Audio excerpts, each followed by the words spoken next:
Hello, everybody. Welcome and thank you for tuning in to Just Bleed Radio. Today is Sunday, the 6th of October, 2024, and this is the Weekend Roundup.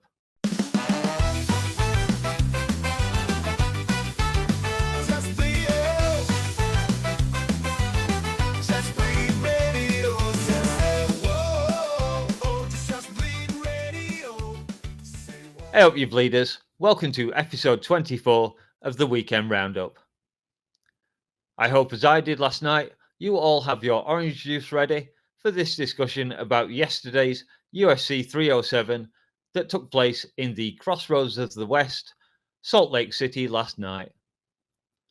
Remember, no stimulants allowed in the Church of the Latter-day Saints. So lay off those Bing Rips and the 9% ABV beers, everyone. Yeah, like that's going to happen with this crowd. Now, Mormonism is a religion I've never studied, but I understand originally the males were allowed to marry multiple times in a practice we now call polygamy. Now, as some wit once said, why anyone gets married is a mystery, but why anyone would get married twice is a bigger mystery. Now, it was a hell of a long day for this commentator. I started off by killing some paper, and I finished the day by killing this card, but no doubt we'll get onto that later. I suspect we might be in for a spicy one today. So, I better say hello to my brothers in arms. Through these fields of destruction, baptisms of fire, I've witnessed your suffering as the battle raged high. In fact, almost 5,000 feet high. I think it's fair to say that this card wasn't his finest moment. There was certainly nothing special about his picks this weekend. And of course, I'm talking about our cauliflower-eared Californian critter killer, the one and only Austin. So, other than your picks, how's your weekend been, mate?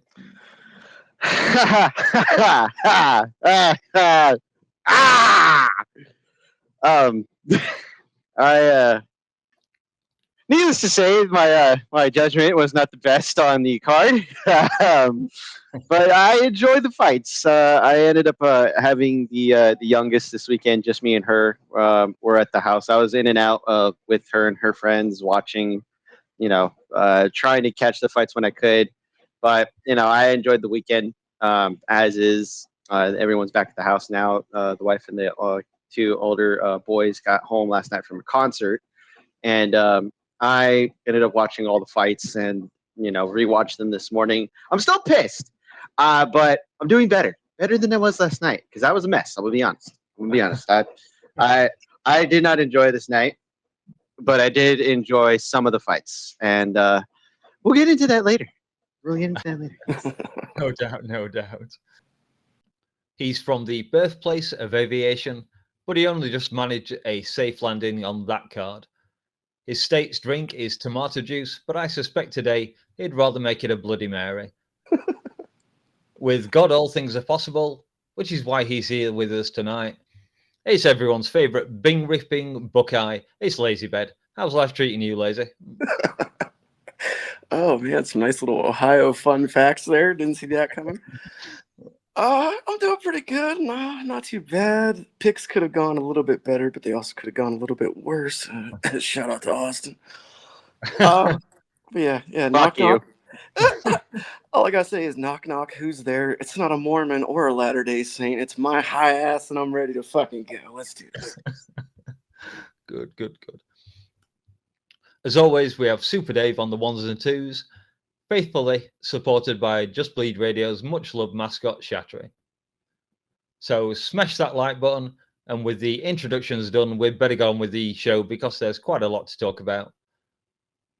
It was the fight that most of us were interested in seeing, but many thought was undeserved. And I am, of course, referring to the main event between reigning champion Alex Poatan Pereira and Khalil Roundtree. The battle between kickboxing and Muay Thai for the light heavyweight strap, and it was a fight that, to my eyes, didn't disappoint at all. For the first two rounds, Roundtree hardly threw any kicks. He instead relied on bursts of speed to throw punches, and he landed quite a few of them. I don't mind admitting that I was pretty damn nervous for Alex, as he seemed to take Khalil a little bit too lightly at various times. In a change of style, Powhatan began to make much more use of high kicks, and Roundtree began to read them quite effectively, and he landed a couple of solid counters, his right hook from southpaw proving quite effective. All the judges had Roundtree up 2 rounds, but by the end of the second round, the damage to his legs was starting to compromise his movement. And then in the third round, Alex began to take over. But Khalil Roundtree, he survived into the 4th round, which is a better result than anyone other than Izzy has managed in a title fight with Powhatan. Take that one into consideration. So the finish when it came was just clinical and devastating. We had a badly battered Roundtree backed up against the cage, desperately defending his head, but he left his body open to some vicious hooks that in turn gave Alex the opportunity to land an uppercut that sent Khalil to the canvas. And thankfully, Mark Goddard stepped in to save him from any further punishment. And after the fight, Powhatan would say that Khalil was one of his toughest opponents to date. And so now I'll throw this over to the man who dared but didn't win by picking Khalil.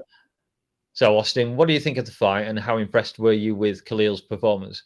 Do you think we should, or would you at least like to see this fight again at sea level? If Khalil could put together a couple of solid wins, do you think that the elevation had a significant effect on the result?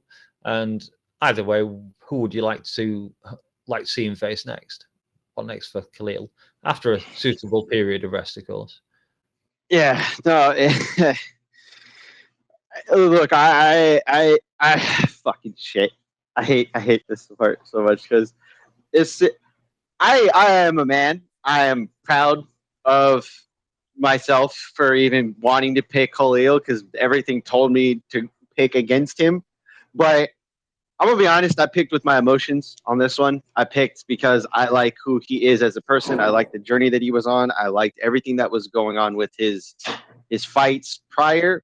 Gave me hope that this man had the best weapons to go after Alex and actually push the pace a little bit.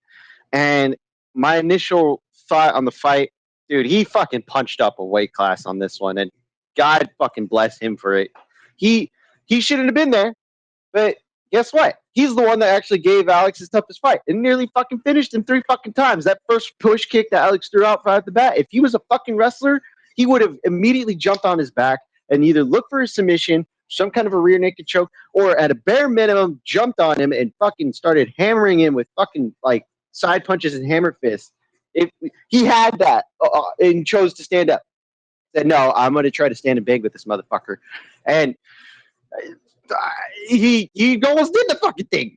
He almost did the thing. He dropped him. It wasn't even a clean punch. He literally clubbed him with his forearm, and he almost finished him. And then he landed a head kick, I believe, in the at the end of the second. And it's just he blew his load in the first 2 rounds and started struggling at the third. And by the fourth, he was dead tired.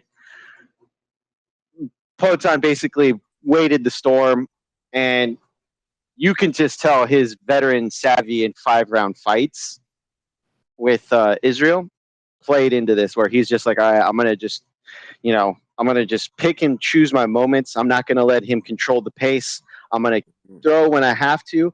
I'm not going to leave myself out there and give him openings, because it was hard for Khalil to find those openings. And when he did, he was immediately getting pushed back or, having a hard time chasing him. And you can even tell, like, Pereira was playing the game as best as he could. It wasn't a fight that he realized that was going to be this tough. And the truth of the matter is that Khalil was not expected to be this good. We all thought that, okay, well, he has a puncher's chance. Nobody actually gave him like the look and said, he's got this. He has this. He has the ability to win this fight. And if he has to go under deeper waters.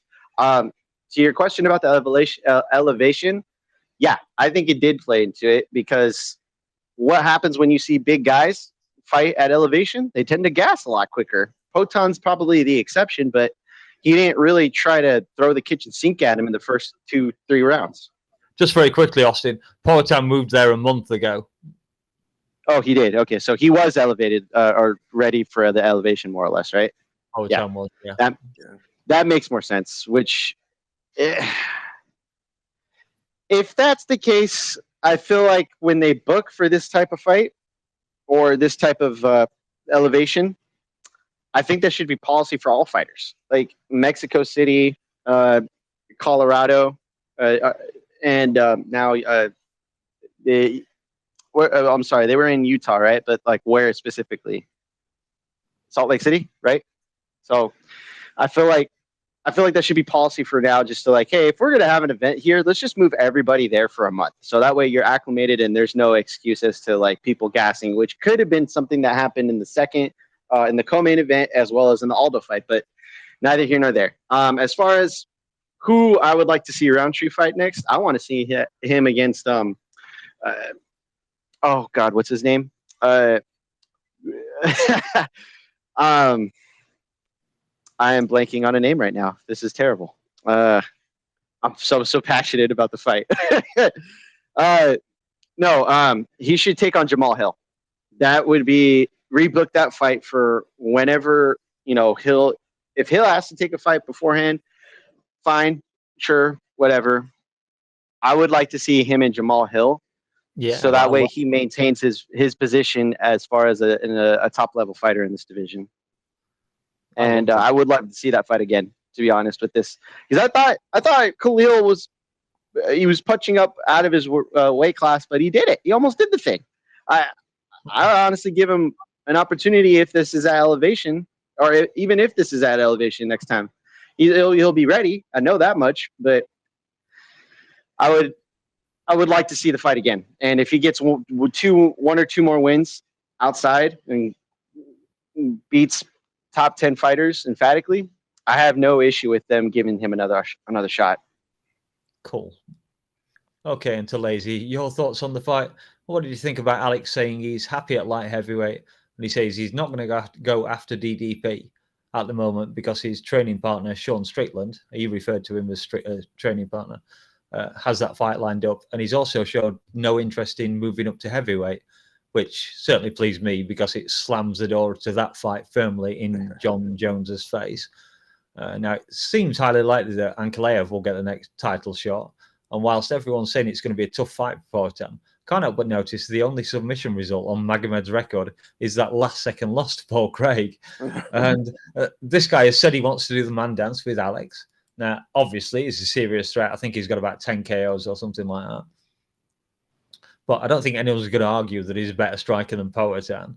And also, Alex is making he's making hay while the sun shines. And so Magomedov better not take Magomed better not take much damage in his next fight, because Alex is going to rush that title defense. He better get ready to fight before Ramadan. I'll bet any kind of money on that kind of thing. So anyway, freestyle away, Lazy. That's what you said you were going to do today. If you can remember anything from that. All right. Well, first of all, I guess to address Alex saying that he would like to stay, or that he's comfortable staying at light heavyweight. Yeah, I think that makes sense. The revelation that he now really doesn't want to move back down to middleweight for the Drakus fight because of Strickland. That was pretty interesting. I definitely didn't foresee Sean and Poatan becoming buddies the way they have. It's an interesting development. Yeah, there's still bodies for him to take on at light heavyweight. It may not be the most interesting or competitive fights necessarily outside of Ankalaev, who could give him trouble in some departments. But I like the idea of a fighter staying in one division and trying to clear it out completely. It's tempting to think of him moving up to heavyweight, but ultimately, I think there's still work to be done, and I think that the heavyweight picture is obviously kind of cloudy. So let that play out some and continue to do your thing at light heavyweight. Like you said, he's going to continue to stay active. He did say, he's 37, so he's trying to get as much done as he can, but he would like some time off now. So I kind of agree with that. I would like to see him take a few months off, at least wait until after the new year to compete again. But yeah, I think that kind of answers your question. I don't mind him staying at light heavyweight and doing the thing there. And then, as far as the fight, man, uh, like Austin was mentioning, Khalil was doing the thing a little bit. He was doing exactly what a guy of his size and stature needed to do, and he was being explosive, and he was throwing combinations, and he was trying to get inside of the reach and the distance control of Poton, and he was having moments. He was definitely having some moments there where he was scoring.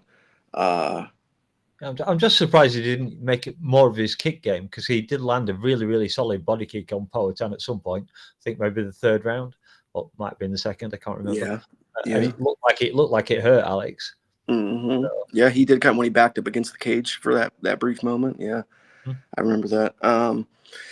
That could have maybe been a symptom of him being afraid of putting the kicks out there and getting countered with that left hook.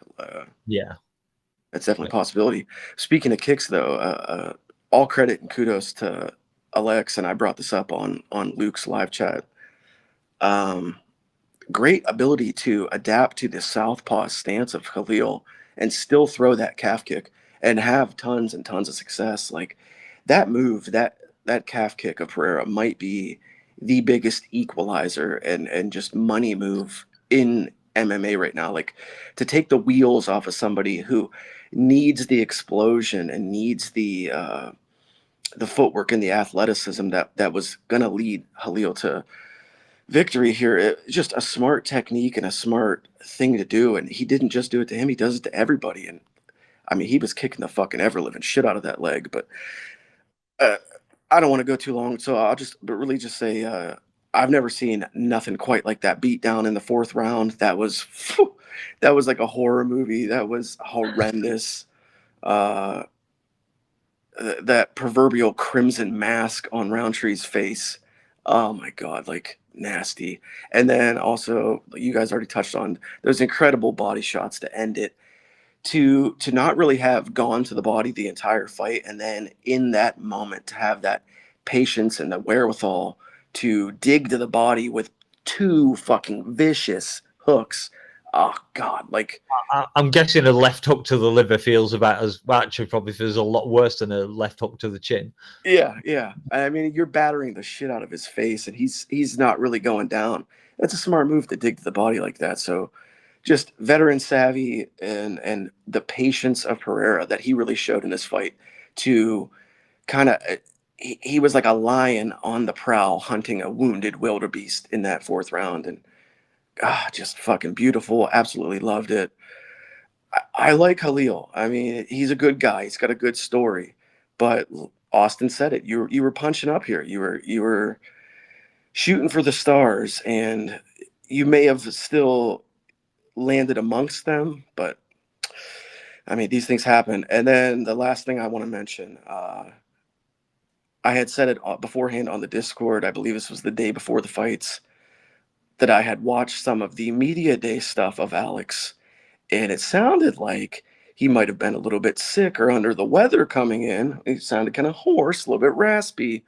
It turned out your boy was correct, and I was on something because Poeton would reveal afterwards that he had a litany of issues coming in, including visa problems. He was on antibiotics for a fever, separate antibiotics for something with his throat, injured rib, and injured toe ligament. So once again, the guy coming in, a wounded fucking animal, and just a back against the wall, against all the odds. In the sense of those injuries and those ailments, to come out and do what he did, just a fucking freak of nature. We're witnessing something special here with him. Like we're gonna look back on this run in a couple of years and be like, God damn, like this dude he really was an animal. He really was. Yeah, future Hall of Famer for absolutely, yeah, sure. Yeah. So we better get on to the co-main then between Pennington and Painter for the women's bantamweight belt. This fight went to a split decision for Pina, with the judges costing me a clean sweep of the main card. Bastards. As none of us picked the winner here, we're probably all equally unhappy with that decision. not a super fun fight. In fact, this is the one where Morpheus won the battle and I started falling asleep. That's why I missed the main card and had to rewatch it this morning. So looking at the scorecards, the only controversial round was the first, which most of the MMA media and me scored for Rocky. So I'm not going to use the word robbery, but I clearly had Rocky ahead in that round when I rewatched it today. And I don't want to spend a ton of time on this, but what are your thoughts on this one, Lazy? Oh man, I'm a good guy to go to on this because I actually kind of hedged my bets a little bit on this fight. On my little bite-sized preview breakdown that I did before this, I picked Pena, and I ever so briefly picked her. If anyone listened to it and they caught that, I didn't spend much time on this previewing this fight either. And I picked Pena, and I believe I picked her by decision. And that's kind of how I was seeing it going. But then, coming into this fight, the day of, I found out that Pena had been training with Mike Valley and Valley Flow MMA in Chicago, the same gym that Bilal trains out of. Yeah, that kind of swayed me a little bit. So in the Discord picks, I actually switched my selection and I went with I went with Pennington because despite her being with Valley Flow now, I also found out that she had not went out to Salt Lake City and acclimated to the elevation. She elected not to and stayed behind with her team and continued to train, I believe, in Chicago. So, I was kind of on the fence with this one, and I was split. And I wanted to pick Pena because I had selected her on the preview show and also finding out that she was with Valley Flow. But then when I found out that she wasn't training at elevation leading up to this and had intentionally stayed behind, it didn't sit well with me. So I went with Pennington on the Discord picks because I felt like her being, a Colorado girl and fighting out of Colorado, that she was going to have a bit of the cardio edge and that maybe, blah, blah, blah, blah. Long story short, though, it all is irrelevant. None of it matters. They are seat warmers and they are placeholders. That's all these two are. They're keeping the spot ready for the lady in waiting. We all know who it is. It's Kayla Harrison. Pena is absolutely horrendous. The head down, eyes closed striking style continues multiple times during last night's fight, just putting her fucking head down, closing her eyes, and throwing her arms. Ridiculous. I don't know. I guess ultimately one of my big takeaways was to echo something that Mike Heck said on MMA Fighting. Just colossally bad fight IQ from Pennington. There was multiple times where she had Pena compromised on the feet and either chose to take it to the ground or go for a takedown. So bad fight IQ. I guess good win. If you're Pena, but you're going to be fodder for Kayla moving forward. So it is what it is. Yeah. Hang on to that belt. I'll be round for it soon. Yeah. Austin, what are you going to say on this one? Fuck Pena. Fuck you, Lazy. For not saying don't give a shit for this fight. I gave a shit for this fight because I love Rocky as much as I hate her fight IQ, like you said. All right, just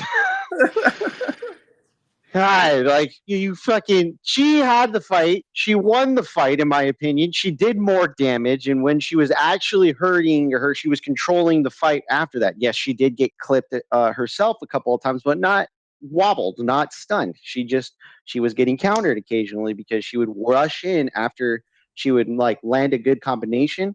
She would rush in, and she was more active and moving the pace up against Pena, who was actually circling on the backside a lot more, and she was doing less of the mom wine box, or how did Jack Slack say it? Wine box mom boxing. I can't remember how exactly he said it, but essentially it's just trash boxing is what it was.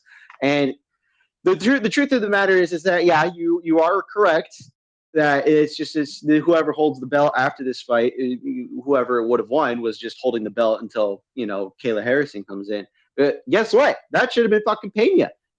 I'm sorry, not Pena, but that should have been fucking Pennington. Pennington did enough to win the fight. Pennington pushed the pace. Pennington actually defended half of the takedowns, and when like Pena was looking for submissions or ground and pound, it wasn't nearly as much as it should have been or as it could have been. She negated a lot of that damage and aggression. And when she was on the feet, she fucking hurt her. She dropped her. What are we doing here? 3 rounds to fucking Pennington. 3 rounds. If we're not fucking scoring damage, what the fuck are we doing here? I just want to clarify. I do agree. I had Pennington winning this fight on the card when it was all said and done. I thought this was an atrocious scorecards. Yeah. Good. Because even like the fucking crowd knew she fucking lost. Like, yes, and we're not going to judge off the crowd alive in this when we do this sport and when we watch it. You know, sometimes the crowd doesn't know what they're watching. That happens. But like, they all fucking knew. She's fucking acting like she's the fucking shit in town. Get the fuck out of here, acting like you fucking won the fight. And then on top of it, saying, "Well, I want to fight Amanda Nunes." She's not even in the fucking pool yet anymore. What are we doing here? Kayla Harrison literally fought on the same fucking card as you. If you want to fucking act like a fucking champion, you better take on the next fucking contender. What are we doing here? Fucking talking about like in the press conference, she's all, yeah, I definitely won that fight, and then I'm not going to fight, unless she's a coward and she doesn't want to fight me. Then I'll take on Harrison. What the fuck are we doing here? You're not even a fucking pay-per-view draw. Don't act like fucking you run this shit. Fuck, dude. Nunez is absolutely not coming back to face Pena. That is not happening. It was like a 50-43 when they had the cards. There was a 50-43 on the cards. What are we doing here? Look, I love Rocky. I thought she had moments where she kind of gave easy takedowns, and I think that's what swayed it. She didn't block him as much as she should have. She didn't follow up, like Lazy had said, with the time she actually did hurt Pena. And Pena just literally was doing the Dan Henderson, except Dan Henderson at least had moments of success when he would land. He would physically either knock you out or he would finish you on the ground. Like he didn't waste time. Pena is not that person. Pena is no longer rushing and crashing into people. So what does she do? I'm just going to box on the outside and look like I'm trying to be a good striker. But then when I actually commit, I'm going to try to do a shitty takedown because no one in women's MMA knows how to wrestle really well, except for maybe a handful of them. And even then, they're not that good at it. Kayla's going to run her the fuck over when she does. And I don't know if we touch on that fight, but yeah, there's a lot of concerns as to why. I would love to see a rematch, but I know that's not how this is going to work. They're going to give her another fight, Pennington, because she's a good fighter. She's not the best, but she's a good fighter. You give her 1 or 2 wins, she's back in the title contention. But as far as Pena getting 2 fucking years off and then getting gifted a goddamn win, what are we fucking doing here? Okay. That was quite unexpected from Austin. One last thing that I would like to say about this, just to end it, and it's just a small thing. I noticed that Raquel and Halil both wore sports jerseys for the local teams when they arrived to the arena. Maybe a new superstition: don't wear the jersey for the local team. It's a new dread. Yeah. Bet. Well, no. I wouldn't equate it to that. I would say headhunting is what led to their downfall. I would say headhunting led to their downfalls. And if you're Raquel Pennington, I'm taking this directly from the broadcast. That was your first career knockdown? What the fuck are you doing following her to the ground? What are you doing? Let her stand back up. You're a moron. Sorry. Watch it, Lazy. Okay. Watch your mouth, Lazy. Watch your goddamn mouth. If she let her stand back up, she wins that fight. I know, but she did it. She still should have won on the goddamn cards if you give her the first round too. Like if we're gonna judge it, what damage has Pennington like taken from Pena? She wasn't hurt or wobbled in any of that goddamn stuff. There's some fucking cards in this goddamn fucking card. Like all of them where there's some questionable scoring. Okay. Calm down. We're going to get on to reffing a little bit later. So instead, let's talk about the headliner from the prelims, where veteran Stephen Wonderboy Thompson faced off against the man with arguably the greatest KO in all of UFC history, Joachim Buckley.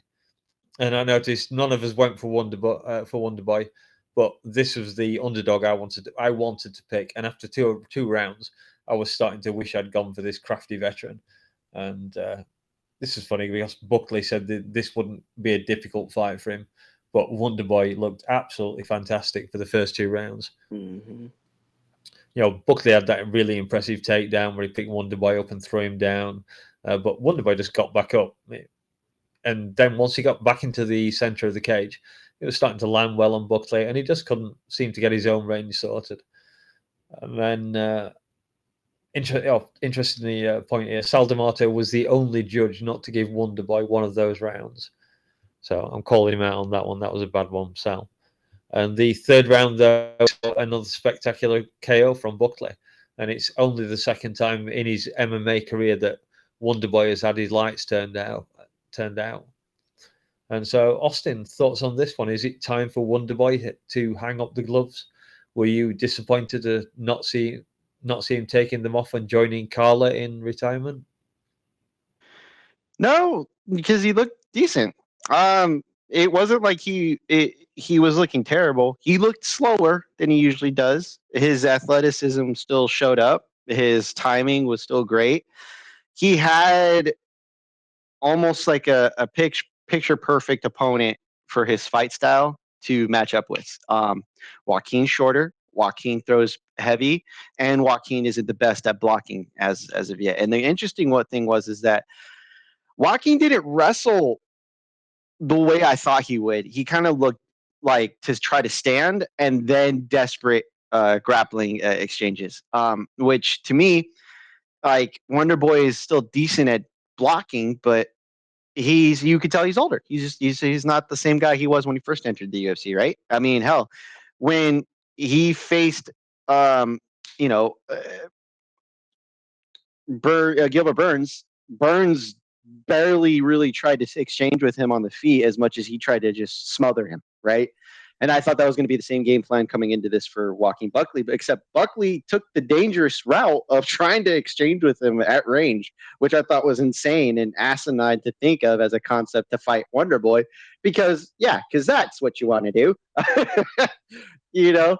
But he fucking went for it, and I was surprised because I had assumed Buckley would do the more calculated thing, which was to wrestle right off the bat. I mean, hell, he was landing on Wonderboy, but he was also missing a lot, and Wonderboy was just tagging him. Wasn't hurting him, but he was making him pay every time he came in at distance. Nearly got his head kicked off 3 times, and at the end of it, it was Wonderboy's undoing of circling against the fence, because the minute Buckley closed the distance on that punch, on that exchange that they had at the end, that's all. Joaquin only needed one opportunity. We all thought that was going to be what could have been done to him, but it turns out it was the opposite. And I don't think that's because of his age. He just happens to do that occasionally. I don't think he needs to retire. I definitely don't think he should face top competition. If he wants to collect a check, I mean, hell, just keep him with guys that are closer to his range in age, and people who he wants to have more exciting fights with, as his own words, right? Well, I just looked at the rankings. At the moment, Buckley's at 11, Thompson's at 9. So straight switch of places. I would think so. And then the thing is, he just doesn't face any top 10 competition anymore. Gatekeeper. I would say that's the case because he's 41. If he wanted to make a run for the title, this was a fight to win. I wouldn't say his title hopes are completely dead, but they're effectively dead on arrival in this fight. And then as far as Buckley is concerned, he needs to face somebody like a Burns or possibly even Kelvin Gastelum, somebody who's an older name as well. Is going to be an easier fight because I think he struggles with the top 10 or top 5 guys, I would say, that are there now. And I don't favor him in any of those matchups. The thought popped into head there. Could he move up to middleweight? But no, that's a very bad idea. No, he came from middleweight. He effectively changed his diet and became a welterweight. Looked impressive, but flawed at welterweight, and now is kind of fine tuning himself. He's looking better every time he comes out, and that you can appreciate. even if it's like he's living off the celebrity of that kick still. So, Are you talking about Buckley or are you talking about Wonder Boy? I was actually talking about Thompson, but Austin Oh, went my off. bad. Yeah, no, my bad. I was saying for Buckley, but yeah, no, Thompson should not go up to middleweight. No, Yeah, he should not. Absolutely not. That's fine. Lazy, any thoughts on that one? Yeah. Well, I agree with some of the stuff that Austin was saying, but I seen it a little bit differently. I agree there was flashes of brilliance in there from Wonder Boy in the first and probably parts of the second. Uh, but I did feel like he in the reaction part department and the reflexes department, it does seem like he is kind of slowing down a little bit. Now, granted, like you said, Austin, he did get caught against the cage, circling off when he got dropped and finished. But I feel like Wonder Boy of a few years ago had a bit more of a hair trigger reaction to strikes, and he was able to roll with them a little better. He was able to kind of move, lean, and use his footwork and different things, and kind of avoid a lot of these strikes that are now landing more flush on him, and kind of at his age, he's not necessarily built to be taking these kinds of shots, and with his sort of fight style that's so reliant upon his cat-like reflexes, to lose even a little bit, it shaves a lot off of who he is and what he can be. Uh, so, like, while he did look really good, and I still think that he has a lot left in the tank, despite his age. I agree that he should probably look more towards the outside of the top 10 for his future in the UFC. Um, I wouldn't mind seeing him get one more fight, get a victory to go out on in the UFC, end on a high note, lay down your gloves there, and then this is completely crazy, but go somewhere like a karate combat. You're tailor made for that type of shit. You could be a fucking star down there, the top star. They would have pay-per-views built around you. You would be their biggest draw, and it totally suits your fight style. You would basically get to do your point fighting karate that you built your career on, and avoid all the bullshit that's plagued you. It's not like you haven't done all you're gonna do within the UFC. I don't foresee him stringing together 5 wins in a row and going on another title run. Like, that's not going to happen at this point. So look at your options outside of the UFC if you're Stephen Thompson, because you've got a marketable image. You've got a lot going on uh, outside of fighting. He's got a pretty good podcast thing going, nice social media image. Like, I think there's a lot that he could do outside of the UFC. So he could continue to fight and have many more, but I think one more, go out on a win, is probably the smartest thing. Uh, Outside of that, for the fight itself, Buckley's decision to add in wrestling into his fighting style is probably the best choice he's ever made. Because even if he's not entirely successful with it, just adding in that threat and that thought to his opponents completely diversified his game and made him a much more viable contender. Um, that, and also staying at 170, that's clearly the correct weight class for him. He's not a 185er. And then fantastic mic work after the fight, giving respect to both Bilal and Shavkat, and then calling out somebody reasonable in Kamaru. So all around, I think a really good night for Joaquin Buckley, and a beautiful KO there to take out somebody like Wonder Boy. Good job.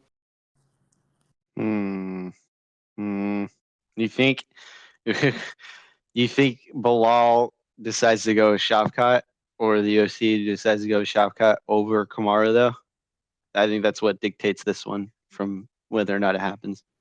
I think they I think they will. Yeah, I hope so too. I didn't think about Kamara being in the thing. That was actually good. Yeah, that was good.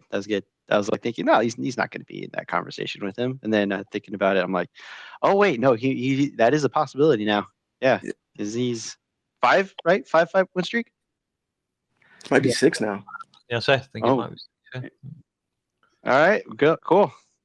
Yeah, It depends Good for if him. Kamaru wants to come back down to 170 or not.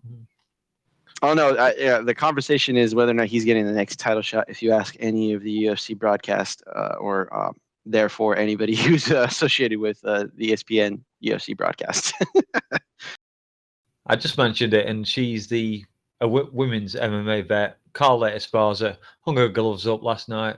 She had said it was her last fight, and the UFC gave her her flowers, her reward reel. It was a very close fight that she had with Tisha Pennington.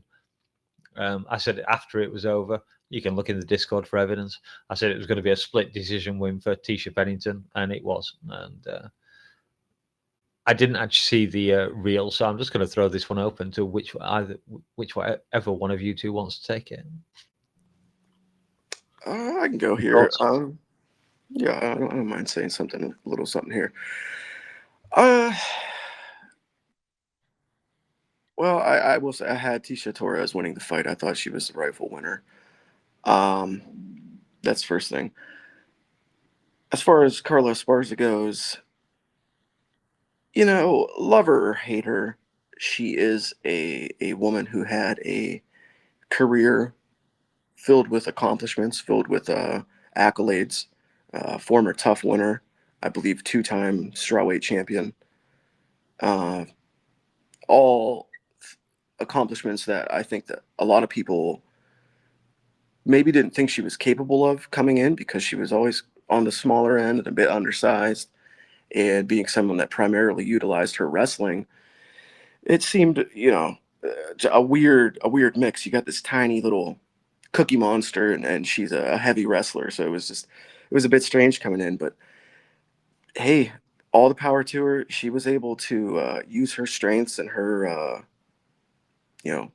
skills to her advantage throughout her career, and take out some pretty good names, nice scalps on the resume. It's a bit sad to see somebody who once had the stature that she did fight on the prelims of a pay-per-view, the early prelims, I think it was. So that kind of sucks for her, but they gave her due diligence and respect, and doing the retirement package, little sizzle reel. That was nice to see. She had her family in attendance. So, like I said, love her or hate her, she had a nice career. I'm not going to disparage her when she's on the way out. So good job, Carla Esparza, and enjoy your family and whatever you do in the future. Austin, anything to add? Yeah, no. Carla was that fighter that you weren't always marking on your calendar to watch, but you respected her hustle. She was that champion that you were kind of like, all right, well, she's kind of a placeholder until somebody else comes in. But if she didn't do the damn thing twice, you can't take it from her. She earned her ability to get to each title fight that she was in, regardless of whether or not you thought she was the rightful winner, or you thought she was deserving of a rematch for whatever fight. She earned her place. She earned her right to be on that record book. When they look back, and you might not remember her fights, but you're gonna remember her name edged into the the Hall of Fame or something. She's that fighter that you respect. You're not gonna watch her willingly, but you're gonna respect her. She was the first strawweight champion. She won it back. Yeah. Arguably in a fight that nobody would want to rewatch, but she won it back. But respect to her, man. It's hard to fucking be a champion in this fucking game, especially a champion that's has to literally start over. What was it? What was that record? She had like what, some 8 years between her title wins, right? Yeah, something wild like that. Yeah, and it was like you regardless of how the fight played out, she won the fucking title. She won the title. You can't take that away from her. And she's not like that person you truly dislike. Although the Ultimate Fighter may have pinned her as kind of like a little bit of a bully in the house, but like she was that person who just wanted to do her best inside the cage. You know? Yeah, she might have never garnered your excitement, but she certainly earned all of our respect. Yeah, 100%. that's fair. And now onto the bit that Austin has been waiting for. The reffing, the good and the bad point. We had Beltron adopting the Herb Dean school of reffing with God. work harder, work harder. Take it away, Austin. Just go, madman. I know you want to get it off your chest. Well, okay, so here's my first thing. If we're watching that fucking Igor Pateria fight, like, what the fuck are we doing, man? He literally went and had to question the guy who got fucking jabbed in the eye 4 different fucking times in this fight. Not a single time was a point taken. Like, what are we doing here? He questions, no, you gotta, I don't know, you sure it was an eye poke? He literally watched the replay and said, I don't know about that. And then, and then proceeds to only give him a break for the nut shot.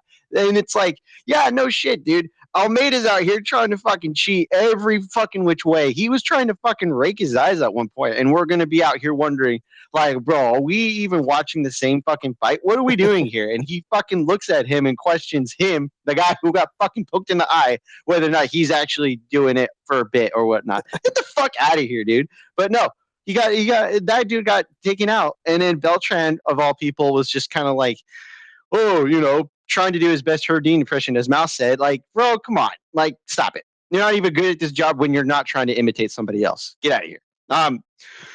The weird thing was the cards for me.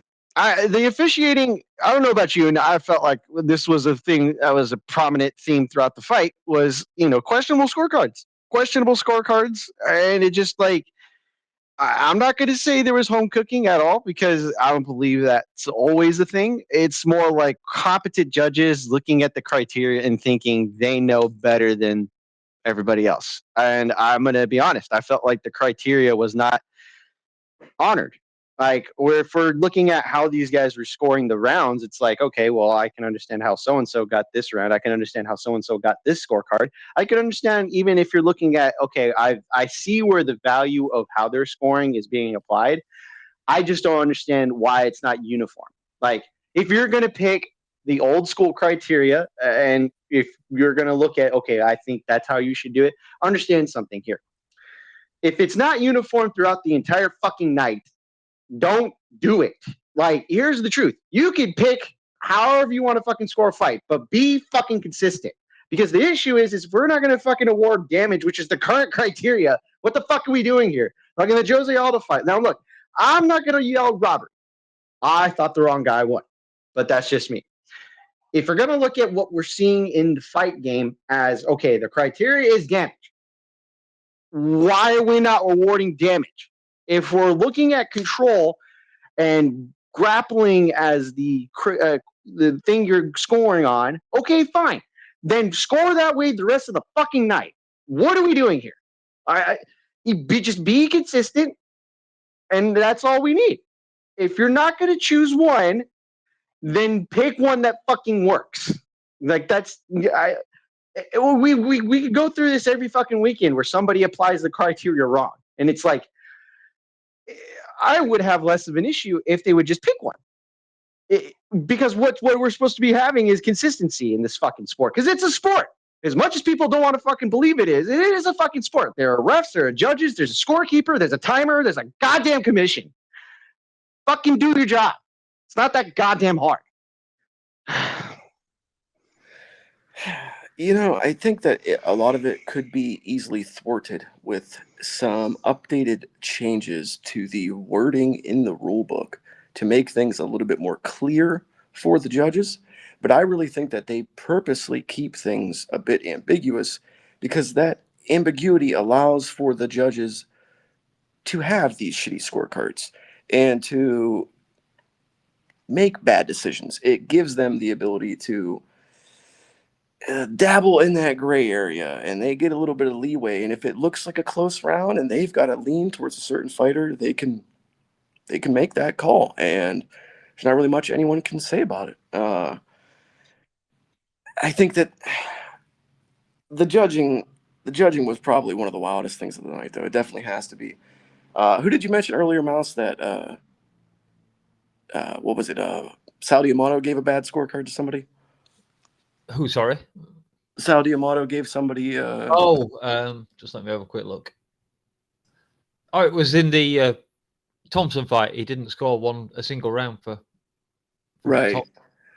Okay, well, Sal D'Amato was the same judge that gave the first 3 rounds to Juliana Pena. So, well, I don't know. That tells you all you need to know, I guess.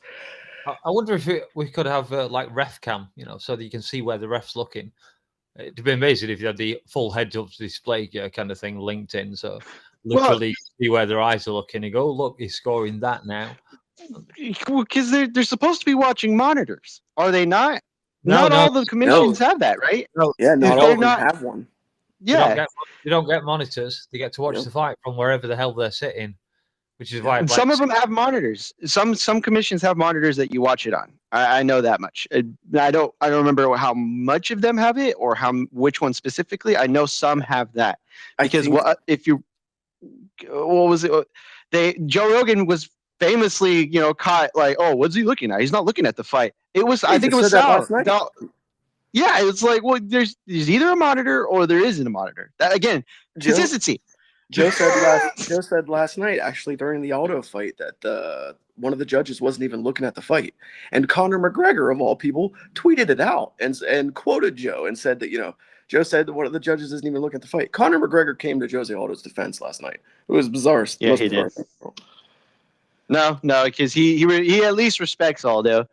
Although there is a thing where Aldo fans, and I'll admit it, I'll get defensive of Aldo, even if it's like a close fight. And the truth of the matter is that in that Batista fight, Aldo did not want to stay in that position, and the whole thing was Batista was having troubles striking at range, had success, but was losing some of those striking exchanges.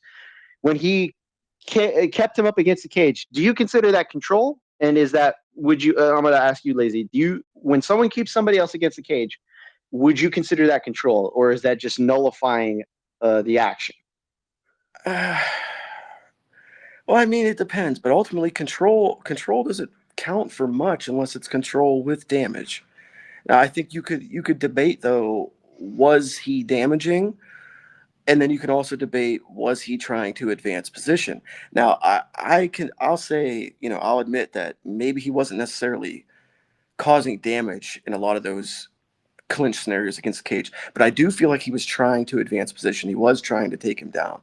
That's where I take issue with the whole work to finish shit. And this is going to be my last thing I want to add here on all the fucking tomfoolery last night.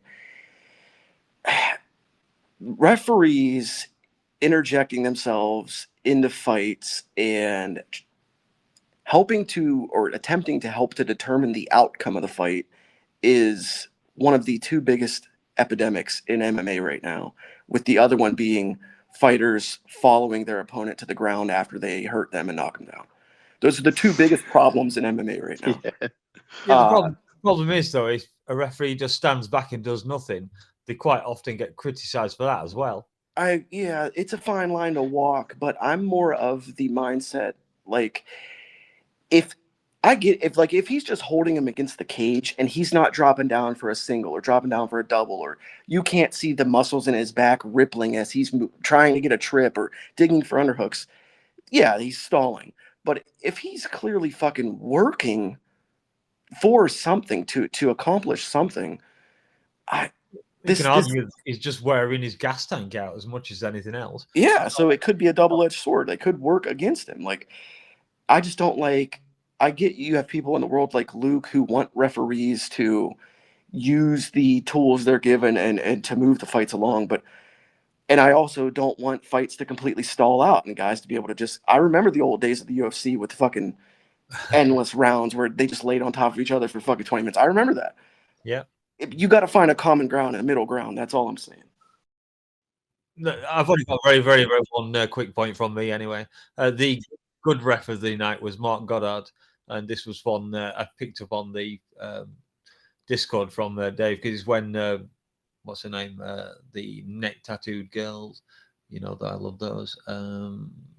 Lucindo. Jasmine Lucinda. Yeah, was jamming her chin into the eye of the girl she was fighting, and that's when Mark Goddard went, "Oi, stop that!" Stood them both up, and then let the fight carry on. Didn't take a point, just took her position away from her. So I thought that was a nice bit of reffing from Goddard, and he stopped the main event very nicely as well. Yeah. Khalil didn't want any more at that point, so there was no question that fight was over. Yeah, I mean, it's not like he said no. His body gave up on him. Yeah. Dangermouse, are you going to bring up the little Goddard statistic they gave last night? Oh, I might. Oh, the 500th fight he's refereed, was it? Yeah, in the UFC, 500 fights in the UFC. Yeah, that's quite a record. I don't know how the ranks him in amongst the most used referees, but it's got to be up there. It's a good chunk. Herb Dean, obviously, will be up there, but yeah, congrats to my fellow Englishman. Yep. And then also John Anik's 100th consecutive pay-per-view called. So. Oh yeah, you did mention. Nice. I thought it was nicer with John Anik when he was threatening to take his headphones off and go into the ring under the which fight was it? The multiple eye poke fight. Yeah. Oh, he was losing it. Like, Daddy's mad. You don't see Anik get that fired up and animated often on the broadcast. Like no. He was heated. Well, that shows it's embarrassing that we have to have that. That shouldn't be a thing that should be happening with the broadcast. The broadcast should just be commenting on the fight. The ref himself made himself the fight. Also, Almeida willingly cheating. That doesn't help either. I've never seen that ref in my life, and I watch a lot of MMA. I never seen that guy ever. Yeah, you might not see him again, at least for a long time. Well, I know this is a thing where local judges and local refs are used if they go to a commission that has their people that they want to put in the event to say that they are putting their own refs and judges into the event, because I think that's supposed to be for transparency reasons. But that's again, if they don't go there more than once every 2 years or some shit, right? Because last time they were there was for the head kick heard around the world, right? Well, no, yeah. Well, Salt Lake City seems to be on the card that UFC card for the year now. So every year it looks like they're going to get a show. And Dana loved them afterwards. He was saying how the crowd hung around for like 10 minutes after the main event fight off the cage, and they were there ready for the post fight presser and everything. Yeah, they don't really have much there. That makes sense. No offense, Utah. I'm not getting involved with that. Don't mess with the city that has the I think it's widest grid system in the entire US. Ooh, the shit you Questionable. learn. Do a bit of research. I will say, well, whoever that referee was from that Ihor Pateria fight, that referee and the judge Howie Booth are at the top of the list for worst officiating and judging of the year. What did Howie Booth do? Howie Booth was the Tai Tuivasa fight where he scored every single round for tie. Yeah. Oh, yeah. Fucking Howie Booth. Right, I suppose we'd better sum this card up then. So your fight of the night, if you want to give one, I think most of us will go for the main event. At least one of us might not. And any quick points you want to bring up, and of course your score for the card. Who wants to go first? Let's go, Laser. Any of those, I think, fight of the night, KO of the night. Well, let's see. I mean, fight of the night, man. You gotta go with the main event, don't you? I mean, that I do. It's gotta probably be the fight of the night and the KO of the night, really, if you ask me. Just, I mean, the things that Pereira has been able to accomplish, the destruction, the utter destruction that he showed last night. Poor Khalil, man. Poor Khalil. Guy's too tough for his own good. If he would have went down sooner, he would have saved himself a lot of fucking heartache and face ache and stomach ache and leg ache. Yeah, that's probably going to be my one. Pereira for both. Cool. Give us your score for the card as well. Oh, my score? Oh, God. I was saying this in the pre-show that I feel like I had a better time watching it than I am having looking back at it on paper. So that kind of affects things, but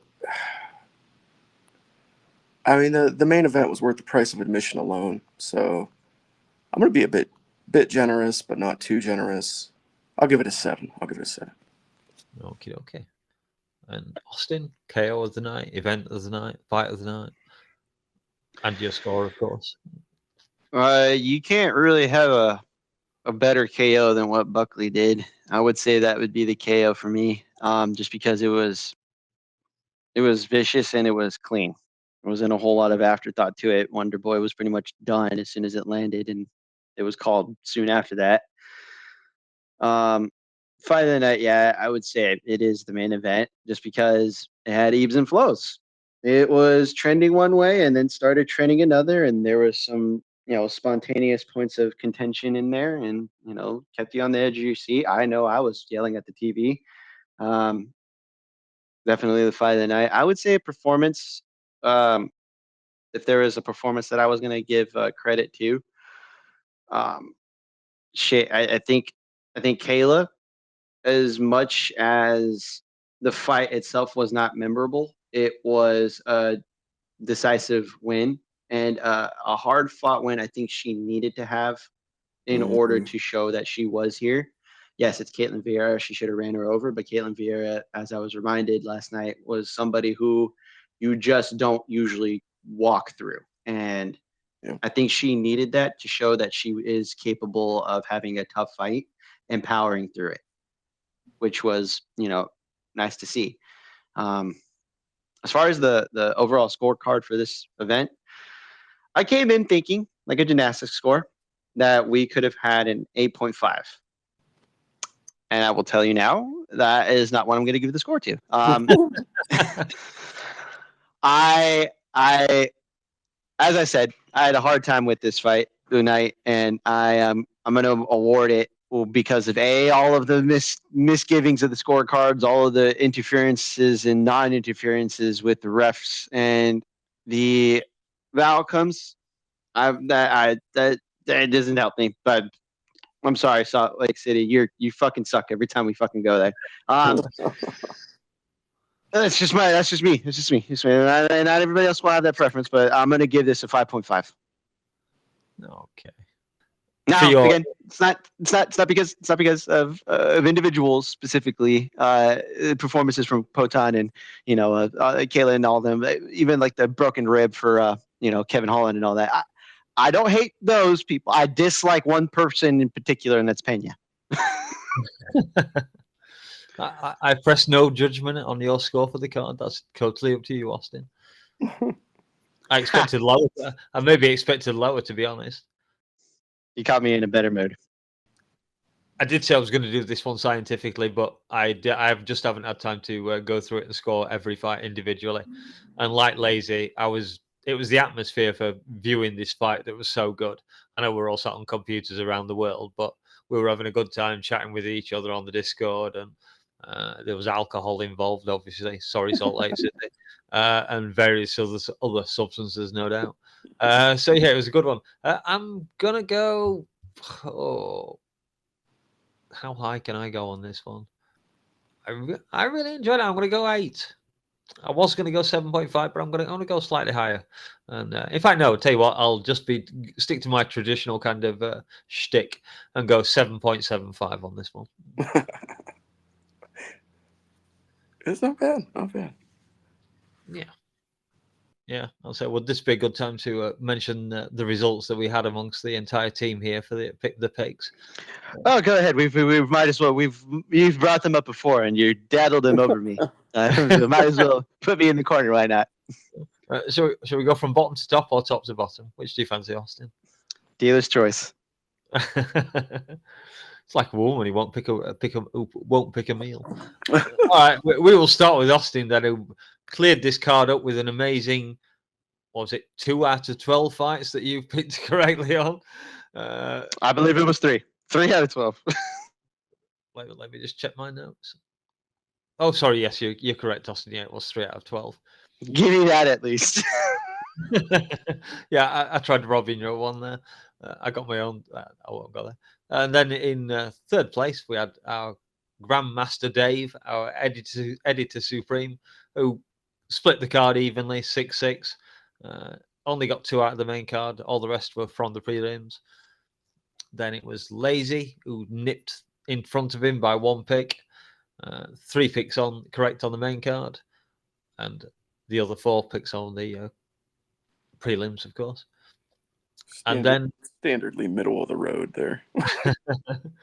And then yours truly, who picked 6 correctly in the prelims and 4 correctly in the main card to go 10-2 for the entire score. I lost on 2 decision fights, split decision fights. So yeah, about as good as a pick as I could have made without going the whole way and getting the clean sweep. Bastard. So yeah, obviously that has helped my score for this card quite a bit. I always enjoy it when I'm winning. I make no secret of that. Okay, so that's about it. We'll be back next week for 2 skinny guys at the Apex for UFC Vegas 98, Heuvel versus Taira, where the young unbeaten Japanese fighter Tatsuro Taira will attempt to take the #1 contender spot in what will hopefully be one of the last Apex cards we'll see for a while. I believe we'll get up to 100 this year. I'm not 100% sure. But it looks like there are a few fun fights on that card. And even if it turns out to be a dud, I won't care too much because Lazy's going to be hosting for that one. So if you've made it this far, thanks for listening. And don't forget to like and subscribe. Maybe leave us a comment. Call us all idiots or whatever the hell you want to do. And that's it from us, you bleeders. The night isn't over, but you can't stay here. See you all next week. Later, dudes. Later. Fuck you, Salt Lake City. Hey, Austin. Yes, Dave. Have a Snickers. No. No. No, I will not, sir. You guys know Khalil Roundtree used to be fat. You guys know that?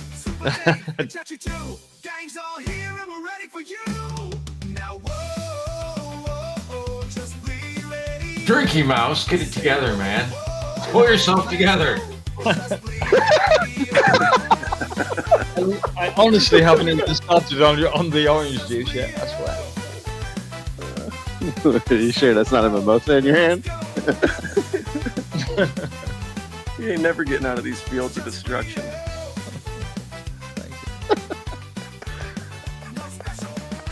Oh shit! I had to mute my microphone and fucking lose it.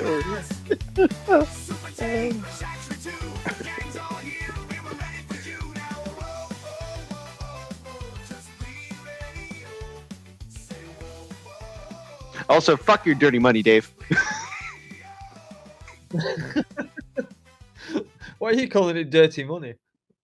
It's dirty money. He bet on fucking Pennington. Or not Pennington. He bet against Pennington.